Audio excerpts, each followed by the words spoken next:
Hey guys, स्वागत है आपका एसोसिएट टीवी यूट्यूब चैनल पर और मैं हूं आपका होस्ट दोस्त डीएसके। आज के इस वीडियो में मैं आपसे जो बात करने वाला हूं वो है राहु केतु के बारे में।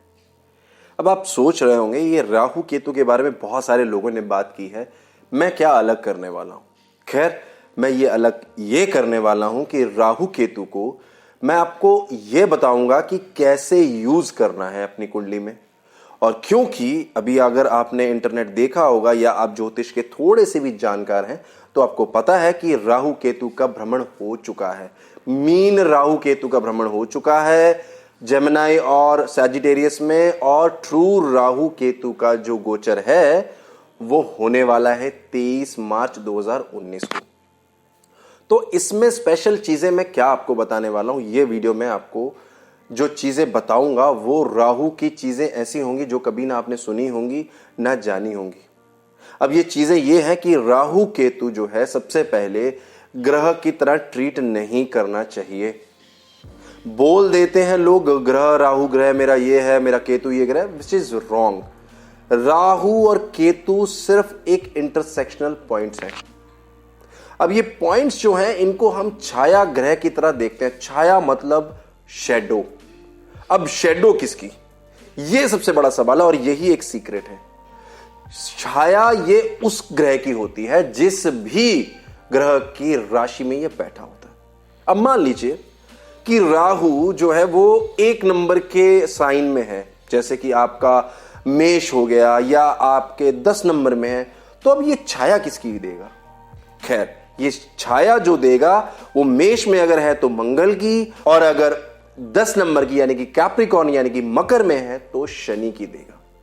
अब ये छाया का जो कंसेप्ट है, ये जो मिस्टीरियसनेस है, जो ये एक तरीके का जो जंजाल है, ये क्या चीज है, इसीलिए इसको मिस्टीरियस प्लैनेट्स भी बोलते हैं। ये इसलिए है कि शनि, अगर सपोज करो राहु आपका कैप्रिकॉर्न यानी कि मकर में है तो छाया जो हुई शनि की, तो शनि आपकी कुंडली में क्या कर रहा है, ये आपका सबसे बड़ा क्लू है राहु के रिजल्ट्स का। और यही चीज कारगर होगी जब राहु की दशा या शनि की दशा चलेगी, क्योंकि शनि का जो स्वामी है, क्योंकि शनि की जो राशि है उसमें राहु बैठा हुआ है। और राहु एक तरीके का बंदर है, एक समझ लो बंदर है जो नकल करता है। It's like aping you. वो आपको बिल्कुल बखूबी वैसे ही करेगा जैसा आप उसको करना को बताओगे या करोगे उसके सामने। राहु केतु का ये जो गोचर है ये बेसिकली आपको फायदा या नुकसान कैसे देगा ये समझना है आपको। अब ये सबसे पहले आपको अपनी कुंडली देखनी होगी। अब कुंडली आपके पास नहीं है तो आप associates.com पे जाएं, वहां पे फ्री की कुंडली बनाएं। साथ ही साथ हमारा एक ऑफर चल रहा है 31 मार्च तक, जहां पे आप जो दिया गया नंबर है उस पर SMS या व्हाट्सएप करके अपनी बर्थ डिटेल शेयर करें और आपको 50 पेज की कुंडली भी मिलेगी। आप उस कुंडली को यूज कर सकते हैं अपने आगे आने वाले एनालिसिस के लिए। तो सबसे पहले जब आपके पास कुंडली आ गई तो आपको अपना कुंडली में लगन और चंद्र कुंडली देखनी है। अब लगन और चंद्र कुंडली क्या होते हैं, बेसिकली फर्स्ट हाउस जो होता है वो आपका लगन होता है, और चंद्र जहां बैठा होता है वो आपका चंद्र कुंडली होती है, मतलब चंद्र लगन होता है। अब आपके कुंडली में राहु जिस भी राशि में बैठा है, जिस भी राशि में XYZ किसी भी राशि में बैठा है, उस राशि के जो स्वामी है उसकी दशा अगर चल रही है तो राहु केतु का ये ट्रांजिट आपके लिए पॉजिटिव या नेगेटिव होगा। अब पॉजिटिव तब होगा जब उसका स्वामी स्ट्रेंथ में होगा, अच्छी जगह पे बैठा होगा, एक्सॉल्टेड होगा, फ्रेंडली साइन में होगा, फ्रेंडली भाव में होगा। और यही राहु केतु का ट्रांजिट आपके लिए बुरा होगा जब उसका स्वामी या तो खराब किसी राशि में होगा, दुश्मन राशि में होगा, या नीच का होगा, या दुष्टाना हाउसेस यानी कि 6, 8, 12 में होगा। अब इसका मतलब यह भी हुआ कि राहु केतु का गोचर जो 18 महीने का होता है लंबा, उसमें जरूरी नहीं कि 18 महीने टोटली आपके खराब जाएंगे या अच्छे जाएंगे। ये आपको पिन पॉइंट करना है अपनी दशा के हिसाब से, यानी कि राहु जिस भाव की राशि के जिस लॉर्ड से संबंध बना रहा है, यानी कि अगर शनि की राशि में था तो शनि के साथ संबंध बना लिया उसने क्योंकि वो उसका स्वामी हो गया। तो शनि की दशा जब भी रन होगी, कोई भी दशा हो, चाहे वो महा, चाहे अंतर, चाहे प्रत्यंतर, चाहे सूक्ष्म, चाहे प्राण, ये पांचों जब भी रन करेंगे आपको उसका रिजल्ट मिलेगा, डिपेंडिंग अपॉन कि स्ट्रेंथ कैसी है शनि की, पॉजिटिव है या नेगेटिव। तो इसमें आपको यह डरने की बिल्कुल जरूरत नहीं है कि राहु आपके छठे भाव में जा रहा है, 12वें भाव में जा रहा है, ये खराब है, ब्ला ब्ला ब्ला, ऐसा कुछ भी नहीं है।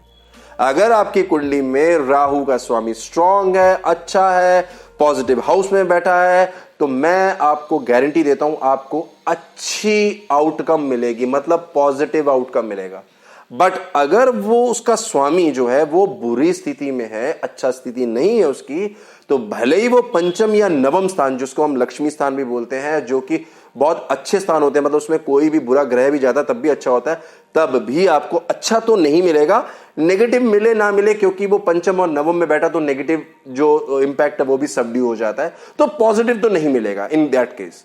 तो आप कह सकते हो कि आपकी कुंडली के आधार पर ही आपके गोचर का रिजल्ट होगा, नेचुरल कुंडली के आधार पे नहीं होगा। सो अगर आपने कितने भी वीडियोस देखे हैं इंटरनेट पे जहां पे राहु केतु गोचर के बारे में बताया गया, तो आप डरे मत। आप जिस तरह से मैंने समझाया है उस तरीके से अपनी कुंडली खोले, राहु को देखें जिस वो राशि में है, उसका स्वामी को एनालाइज करें।